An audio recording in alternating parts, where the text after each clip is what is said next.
Casser-Jayne Show. Let's talk. And I am Halli Casser-Jayne. Welcome to my listeners in the United States and around the world. Tune in to the Halli Casser-Jayne Show at hallicasserjayne.com. Today in the show, Trump, Russia, spies, crime, writer Ernest Hemingway. We bring them all together when joining me at my table is Nicholas Reynolds, author of the controversial new book that asserts that Ernest Hemingway was a Russian spy. Writer, sailor, soldier, spy. Ernest Hemingway's Secret Adventures, 1935 to 1961. And the editor of the riveting book of crime, more than 166 years covering the beat, Kevin Flynn. Let's get to it. For 166 years, the New York Times has been a rich source of information about crime, its reporters racing alongside tabloids to track the shocking incidents that disrupt daily life. Now, in a fascinating compilation edited by seasoned Times crime beat veteran Kevin Flynn, the New York Times Book of Crime, more than 166 years covering the beat, captures the full sweep of the newspaper's coverage of the subject of crime, from the assassinations of icons like Lincoln, John F. Kennedy, and Malcolm X, to the deadly trails left behind by serial killers like the Son of Sam and Jeffrey Dahmer. Who can forget the Manson murders, O.J. Simpson, bank heists by Dillinger, art heists, and white-collar crimes from Ponzi to Madoff. Flynn brings us them all, including crimes of passion, assassinations, heists, kidnapping, murders, the mob, and more, in a book that appeals to the voyeur in all of us. Kevin Flynn is an investigative editor whose work has helped earn the New York Times numerous awards, including a 2009 Pulitzer Prize. He has served as the newspaper's police bureau chief. He is the co-writer with Jim Dwyer of 102 Minutes, the unforgettable story of the fight to survive inside the Twin Towers, a bestseller that was a National Book Award nonfiction finalist. Let's talk. Listen, before we get into the weeds, what did you set out to do with this? And when you went to work on the project, did you actually wind up doing what you thought you were going to do, or did it turn out to be something different? No, it pretty much was came across the way I thought it would. The 18 months ago or so is when I got asked to do it by the Times, and they had done a number of books that were compendiums like this, one about wine, one about medicine, one about physics, but they wanted something that was had broader reader appeal.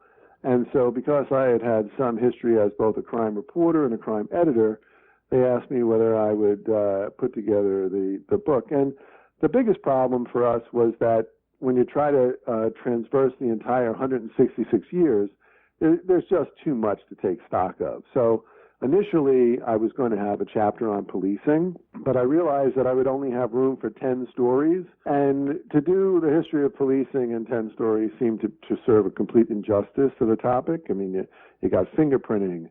You got the advent of DNA evidence. You got heroic acts by police officers. You got police officers who have been shot. You have police officers who have been involved in abusive scenarios. And so I just jettisoned that in order to try to get more room for just straight old crime. And so that's one of the decisions that we had to make in order to make room for many of the crimes that we wanted to include. Just good old crime, good old-fashioned crime. So listen, Kevin, the obvious... Good old-fashioned crime. Yeah, there you go, right? So the obvious question here is why we are all so fascinated by crime. And I'm going to get to that.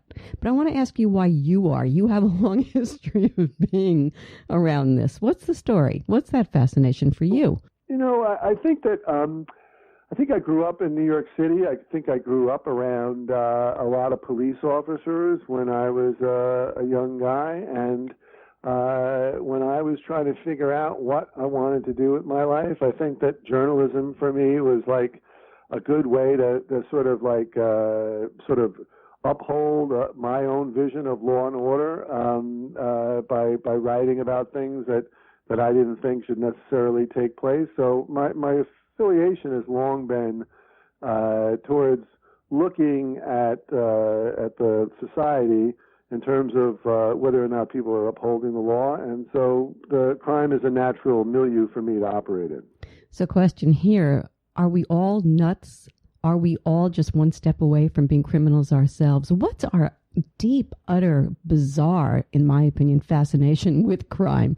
What is the deal? Yeah, I think that it is, I don't think it's really like one person's fascination or even a segment of the population's fascination. Pretty much everyone is fascinated by crime in some level.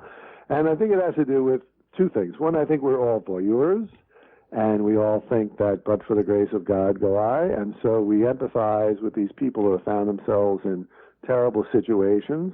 And I think at the same time that we empathize with them, we also view this instinctually as an opportunity to sort of study up on what they did to get themselves in this jam and what we might be able to do in order to avoid it. But I do think that's something of a fool's errand, in that I don't think that it's possible in most situations to anticipate or prevent crime.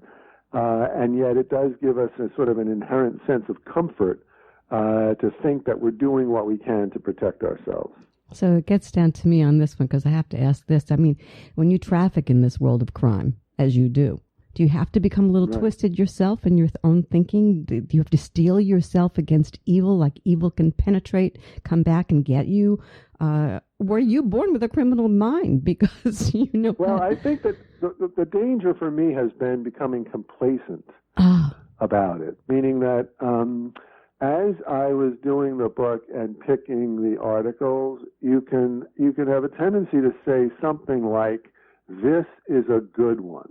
And boy, if you think about it and you thought to yourself, God, if any of these families are ever in this room and heard me saying, this is a good one, they would be so hurt by that. So one of the things that I think I've had to guard against over the years is not turning it all, even though I know it's fact, I can't turn it into fiction in my own mind and treat it all as like articles and stories.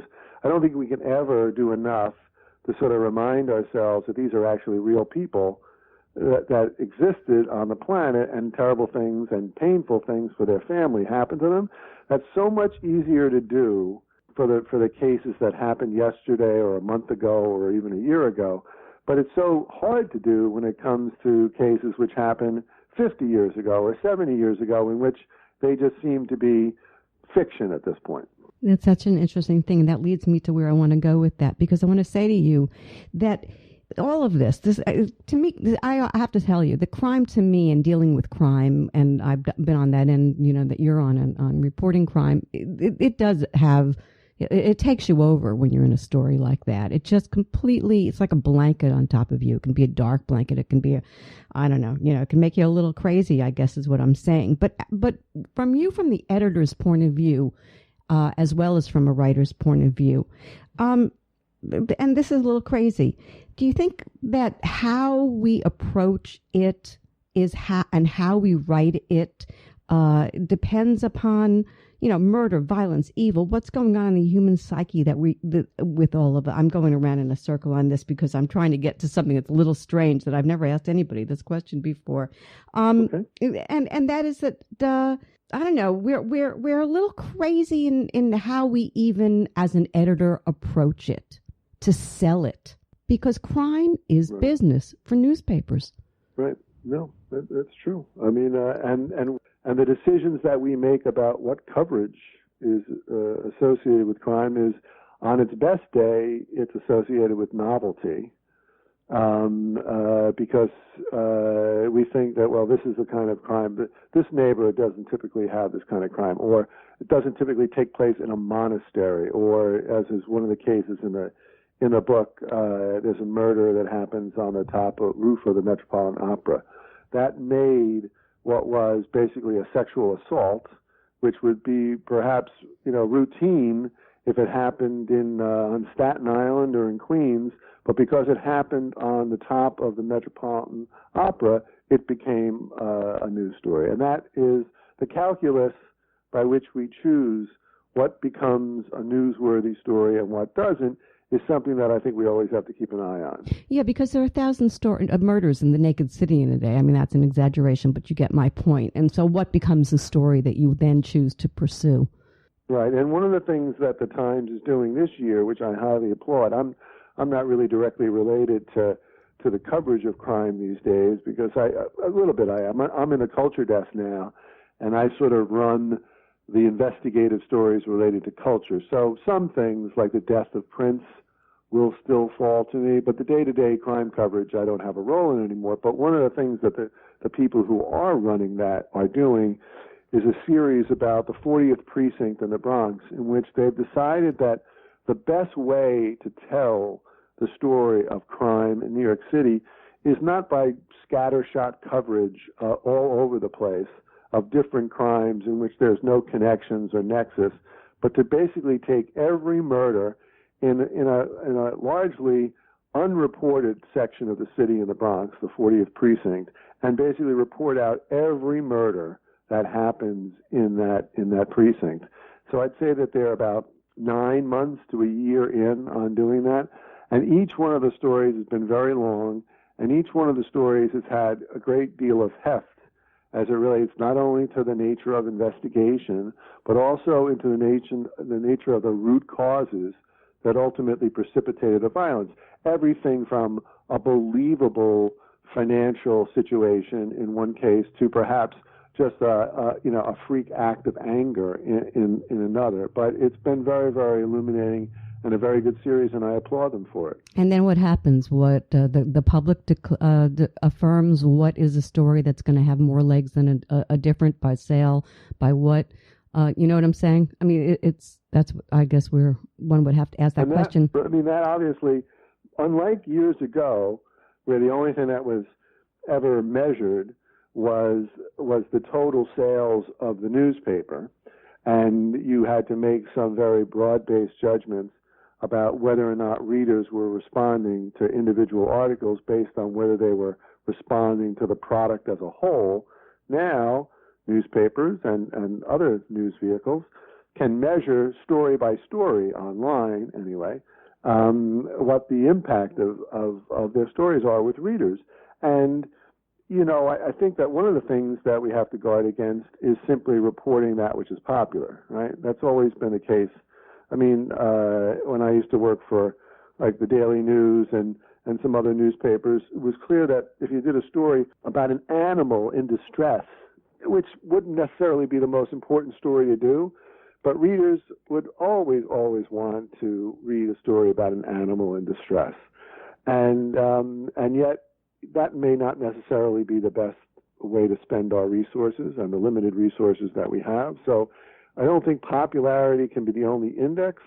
Clearly, in a competitive business world where Times needs to survive, it can't completely ignore what readers are looking for, but it has to be a mix of values that all make up the whole of our decision making. So in this wonderful book, which is such a wonderful compendium, I have to give that to you because I had a lot of fun going back and reading a lot of this stuff, past stuff I didn't know about, new stuff that it's interesting to go back and read OJ again, But you break it down into different categories: assassination, heist, kidnappings, murders, the mob, prison, serial killer, white collar crime.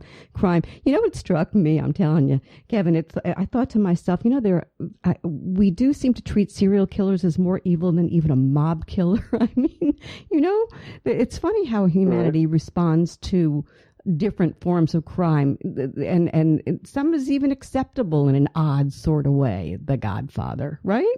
Right. Yes. No. There's long been a certain romanticization of mob bosses. That comes from, I think, a combination of things. One of which is the fact that although it's not honored anymore, there once was some kind of a code that people in those societies at least ascribed to if they didn't necessarily follow. And that code, even though it wasn't followed half the time, became part of the romantic myth.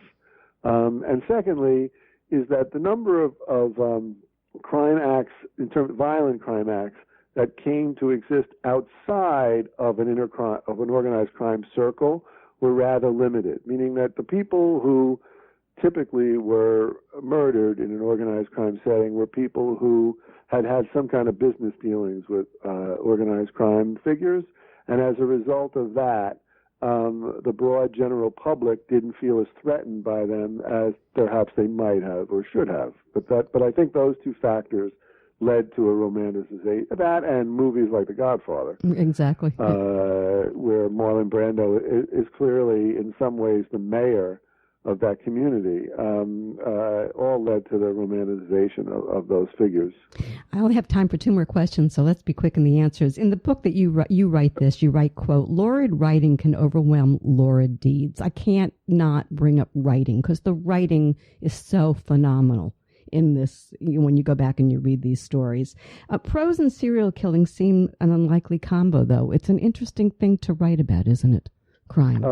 Could you just repeat that for me again? The something serial killer is unusual? What? The prose, writing good prose, and about serial killing, if you will, or criminals. It's an odd thing to put together, the beauty of the word versus the horror of the deed. That's true. There is something oxymoronic about the fact that you would try to be lyrical in any way in a story about a serial killer. No, that's true. And yet some of the stories in the book that are most successful do take on an effort to try to describe the character of the people. I mean, the story about John Wayne Gacy goes on at some length about how he had done, in some cases, people think should have been caught much earlier by law enforcement, but he had done a very good job of trying to assimilate into the community. He had his picture taken with, I believe, Rosalind Carter at one point. He was a Democratic district leader at some point in time, and he, was in a very kind of chilling way operating as Pogo the Clown in several settings with children.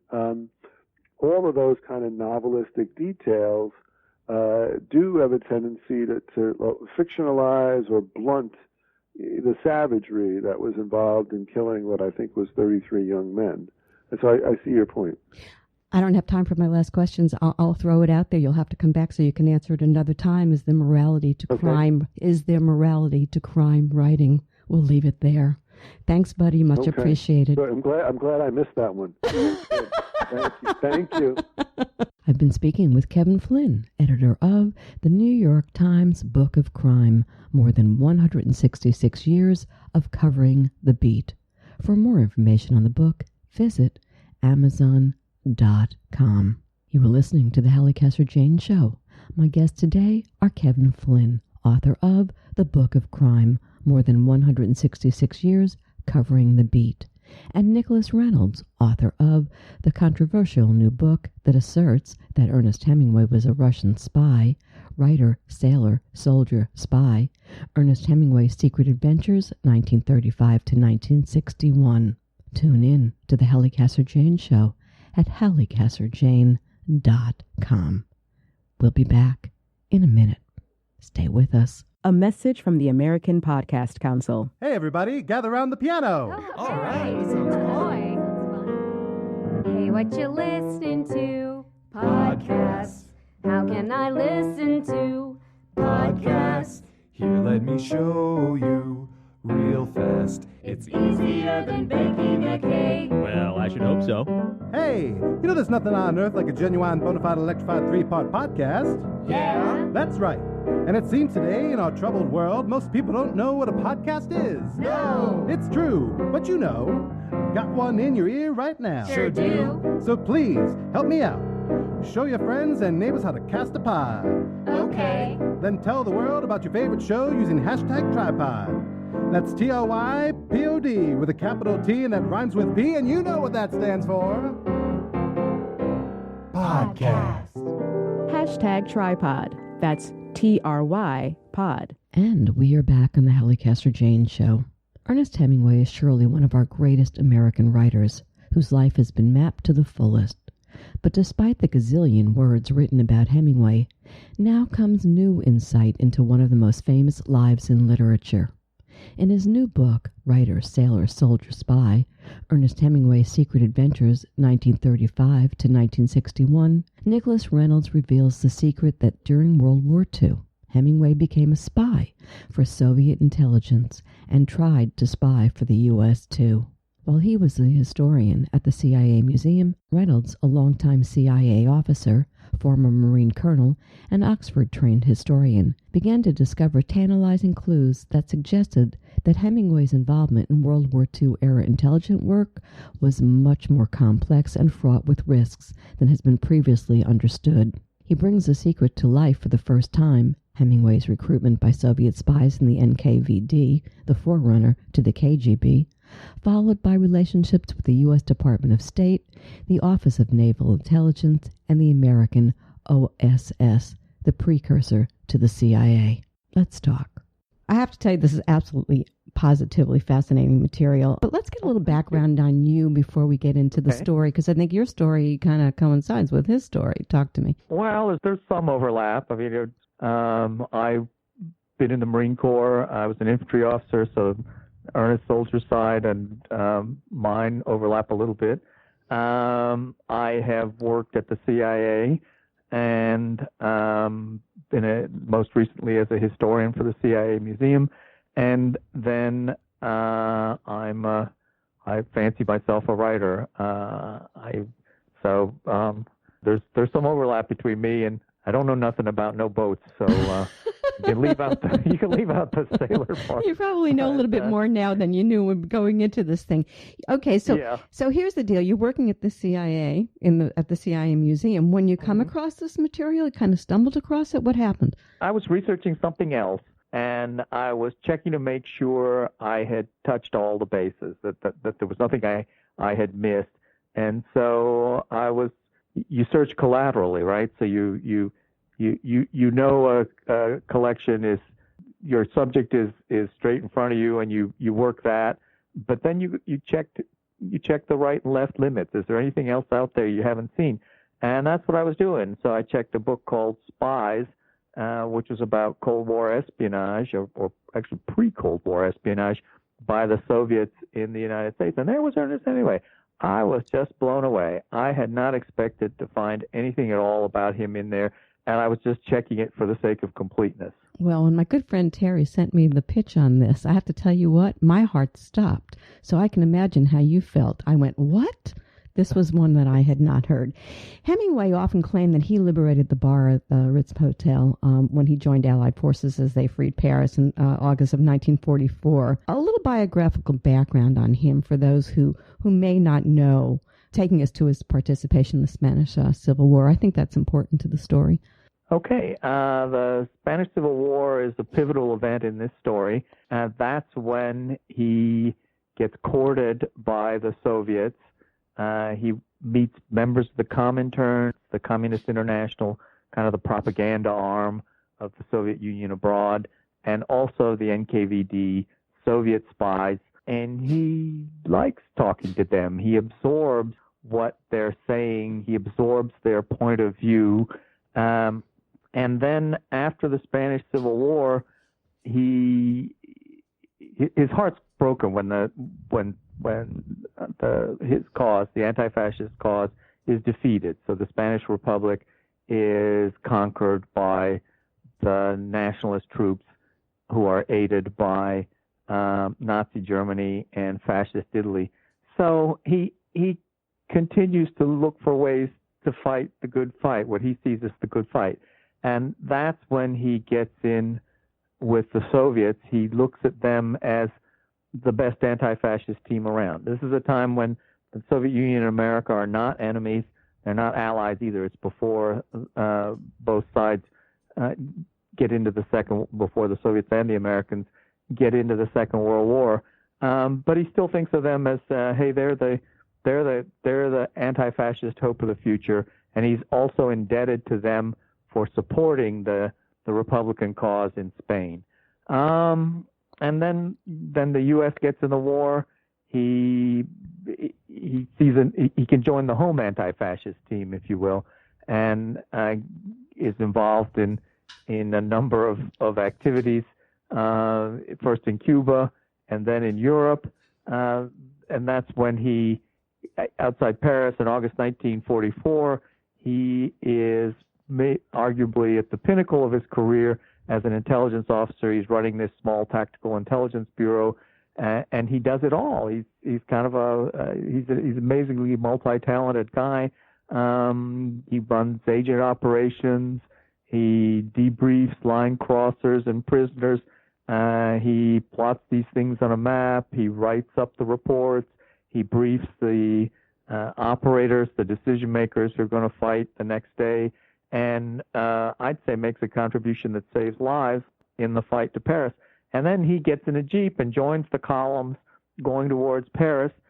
He's there with David K.E. Bruce, who's an American at that point, Bruce is a senior OSS officer, but he goes on to be a senior diplomat, U.S. diplomat after the war. And they get to the Ritz, where Hemingway had liked to spend time when he was living in Paris or visiting Paris before, and now he likes it even more. And I think there's a passage somewhere where he said his vision of heaven was the Ritz. He imagined that St. Peter is like the concierge of the Ritz, and the services are equivalent. So they go into the bar. His entourage at this point is like 50 people, OSS officers, French resistors, newsmen, military historian, SLA marshal, and they go into the Ritz. And so it's not like Germans are firing at them from behind the bar, but the Germans are being chased out of that part of town, and he's one of the first in there to order a drink, just like in the old days. Okay, so that's the big story. And I thought that was important to tell the big story. Let's get into the weeds a little bit. But first I want to start with you with this. This guy is clearly a passionate guy in more ways than one. I mean, he had 4 wives. Let's start with passion there. He was passionate about everything he seemed to touch. Was he an ideologue, though? I would say he was not an ideologue. So he's not really a political thinker, right? So he's not writing a political program. He's more of an activist. I would say if you want to put a label on his political thinking, it's anti-fascism. Everything he does politically, all of his political activism in some way is anti-fascist. So ideologue, no. Okay. Anti-fascist, yes. Perhaps true believer in anti-fascism in the sense that, he's attached to this cause, and he's so attached to this cause that he sometimes doesn't take into consideration facts that are not consistent with his beliefs. He wants to give the Soviets the benefit of the doubt because they were the anti-fascist team. Yeah, it sounds like a youthful mind. Title of your book, Writer, Sailor, Soldier, Spy. Which was Hemingway first, and which was the most important to him? Or maybe one fueled the other? Writer. Always writer. Okay. And that's why we put it first. And if you look at the end of his life, you see so many pressures weighing down on him. And it's hard to sort them out and say one was greater than the other. But I would say of all the things that troubled him at the end of his life, the most troubling was his inability to write. Interesting. We'll get to that in a second. I want to go back a little bit to this. The guy's fascinating. I mean, he always was. He always is. He always will be. He's just bigger than life. I was thinking about it when I was reading the book. I've often thought maybe who the public thought he was maybe didn't have a whole lot to do with who he really was. The adventure to have come to think it's almost like he reminds me of Trump a little bit, a wonderful self-promoter. I mean, the guy had an image bigger than life. And I can't believe that he didn't know how to cultivate that image in what he chose to write about and what causes he chose to get into, I think he was conscious of his image. I think he's a way better writer than President Trump. I would say that he was careful in what he wrote about his intelligence activities. And we don't read about some of the things that I'm talking about with you now in his words. In fact, we don't even find out about them till 2009. So he dies in 1961. That's 40. It's almost 50 years, right? Right. His wife helped to cultivate his image even afterwards too, though. So she did. Yeah. Mary protected his image very carefully. Yeah. And one thing she was careful about was making sure that people didn't associate him too much with the far left. So she didn't want anybody saying, "Oh yeah, he and Fidel were buds," or he held a candle for the Soviet Union. Yes, he was into cultivating his image to a large extent. How much? What's image and what's reality in his case? It's easy. I can answer that for spying and say that there was, that he was careful to not to project too much of a image as a spy or even anybody interested in intelligence. He had a little bit of the World War II attitude towards secrets that you even see today. So one of the things I've done for the CIA Museum and the Marine Corps is interview people, oral histories. And I've talked to people who were in the military in World War II who to this day say, "I swore never to tell this story, and I'm not going to tell it now." Even though the documents about the story have been released and whatnot. So he was a little bit like that. He had a solid respect. So answering your question? You are a loyal soldier too, you could say in that respect. Therefore, also yes, and here's a guy who you would not associate with the conventional military. You think of the average West Point graduate, and you think of Ernest Hemingway. You go, "Oh, I don't think that's a good mix." But on the front lines of World War II, the soldiers, officers, and men alike loved having him around. In part because he was Ernest Hemingway, but also because he was a good comrade. Interesting choice of word.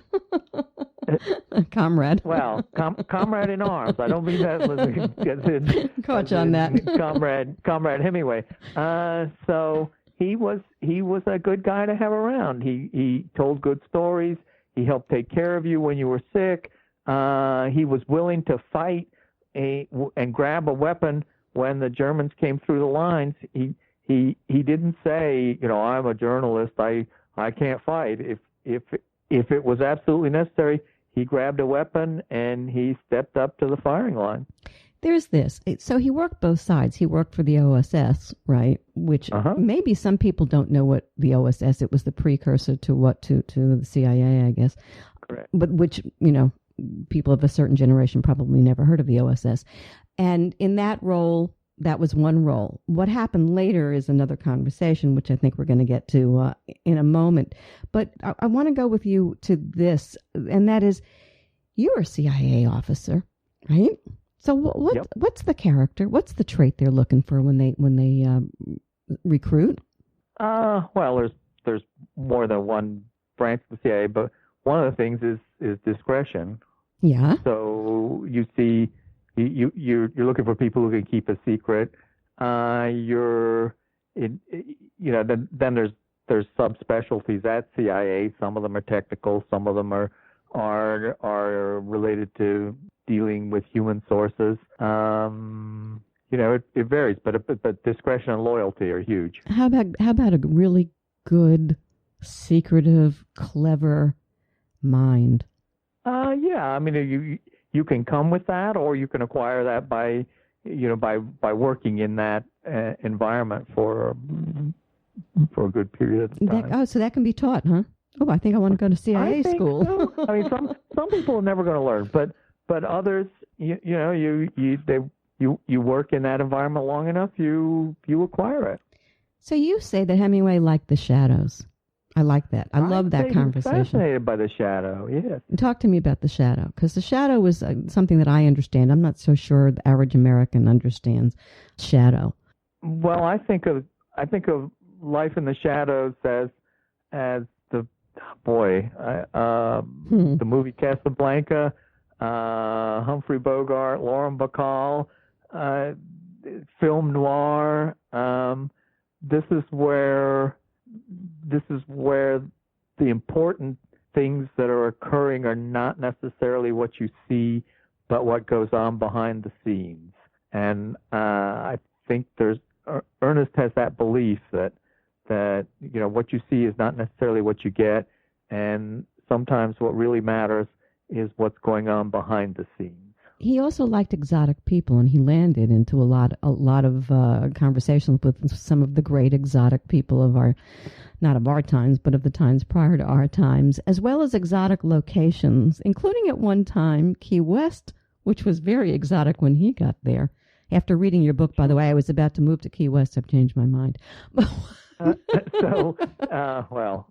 going to ask you why you changed your mind, but Key West, when he went there, was not connected to the mainland physically, so you could drive only so far, and then you had to take a ferry or you had to fly, and he loved that. He loved having that was part of the adventure, that you weren't part of the East Coast hustle and bustle. He loved the kind of informal life. He loved the concrete floor at Sloppy Joe's. He loved, even when he wasn't leading a life of adventure, he loved dressing like he was. So I've seen a picture of him wearing sort of cut off shorts and cinched up with a belt. And I saw these at the Kennedy Library in New York, and the archivist told me, well, those are like really expensive shorts from a high-end producer, Macy's, Bergdorf Goodman, whatever. But he's cut them off, and then he cinched them up with a rope. So he liked the life of adventure, or the appearance of the life of adventure, when he couldn't have the life of adventure. Yeah, it gets back into what I was saying. I mean, a lot of this is cultivated. Earlier, this guy's got style. There's no question about it. He did sit down with some of the greats of our time. Lady, what's her name? I was going to say Shang. My brain just went like El Dedo. Madam Shanghai. Thank you very much. And you have to give him credit for that. And so he loved all of that. And I'll very quickly just give you was the hurricane. I live in Florida. I just went through one. It was a lot of fun. I was just kidding about Key West, because I love Key West. But that being said, so he got to the places that he needed to get to, and he touched the people that he needed to touch, and a lot of it had to do with, he was like the Errol Flynn of writers, I used to think, because of that great style. He was just bigger than life, and he liked the shadows. So now you discover that he's recruited by the NKVD, which is the head of, before the KGB. I love all these KGB, FBI, CIA. And he had a code name. Argo. He didn't really do a whole lot for them. He did not. So I like to say it's kind of the difference between dating and getting married. When he was with the Soviets in Spain, that was sort of like dating. It was new, interesting, exciting. You could do, the Soviets could ask you to do something, to make a film, to write an article for Pravda, to go talk to somebody on their behalf, and it wasn't a commitment that weighed on you. And then after he's recruited by the Soviets, I think he starts feeling, well, this was great as a dating relationship, but I'm not sure I want it to be a formal relationship. So what we see after the recruitment is Ernest stepping back from that, and basically over time what he does to the Soviets is he says, when he meets them, he says, hey, great to see you, and they say, well, when are you going to get to work? And he says, tomorrow, I still really value my relationship with you guys. And then tomorrow never comes. And after a few of these iterations, they say, oh, he must be a Trotskyite. And that Trotsky was, as you probably know, Trotsky was Stalin's arch enemy. Trotsky had been killed by Stalin in 1940 in Mexico, but that was still a catch-all word for a really bad enemy of the Soviet Union, a Trotskyite. So that's the NKVD's last word on Hemingway. He must be a Trotskyite. Right, but you have to put this in perspective, too, because this is right after World War II, and the Soviets were not our arch enemies, so to speak, at that time. You know, the Cold War came later, and the House Un-American activities and all of that, and the Red Scare. So in a way, he was like in the center of, before it really turned like cold, right? It's still... He starts when it's lukewarm or neutral. Exactly. When it's room temperature. When the relations between U.S. and the Soviet Union are neither hot nor cold, then they improve considerably during the war, and then not so good. Within 2 or 3 years after the war, they get really cold. So, was the FBI onto him? In a word, no. The FBI knew him as a sympathizer, left-wing sympathizer, activist for the Spanish Civil War, and a thorn in their side in Cuba when he was working with the American Embassy in Havana in 1942. But the FBI never caught on to the fact that he had had a relationship with the NKVD. Let's get to the end. He winds up committing suicide. And you have a lot of theories about this. Let's talk about some of those. I want to start with, first of all, saying, in your research, are the seeds of his mental illness there from the beginning? We know what his family is riddled with suicide. So, God knows what today psychologists would have to say differently than they may have at the time of his, when he was alive. But you have some theories also that led to this instability, and some of it might have been his spy work, right? I do. I think he's a little bit like a person who doesn't fill out his tax return completely and then spends years worrying, is the IRS going to get me? And he knows that he signed up with the Soviets, and even though he wouldn't view himself as a disloyal American, he also knows it'd be really hard to explain away. And so he's looking over his shoulder for 10 or 20 years, and as the other pressures weigh on him towards the end of his life, this one seems to get heavier as well.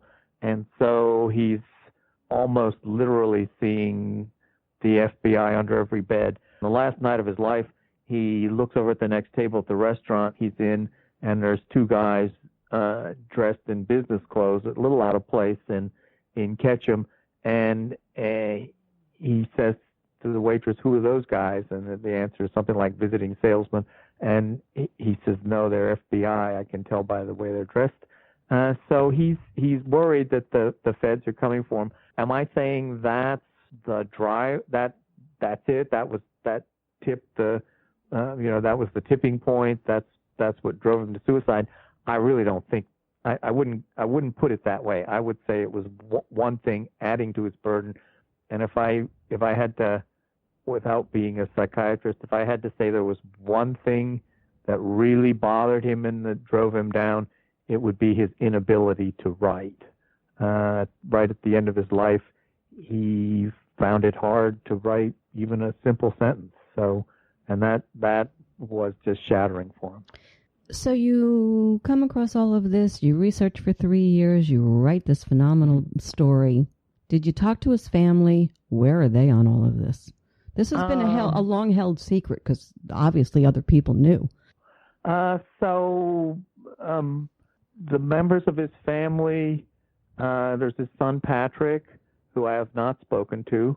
I have spoken briefly to Valerie, who was his daughter-in-law and his secretary late in his life. So she was around 20 years old, and he was around 60, and she was his secretary in Cuba towards the end, and then stayed friends with Mary, and then married his son later on. And she didn't know. She's got a great book out, Running with the Bulls, which addresses some of this from her point of view, but she doesn't know this.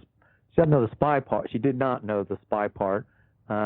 She listened to me present on it and said, "Well, that doesn't sound wrong." So I tried to talk to A.E. Hotchner, who was Hemingway's friend for years.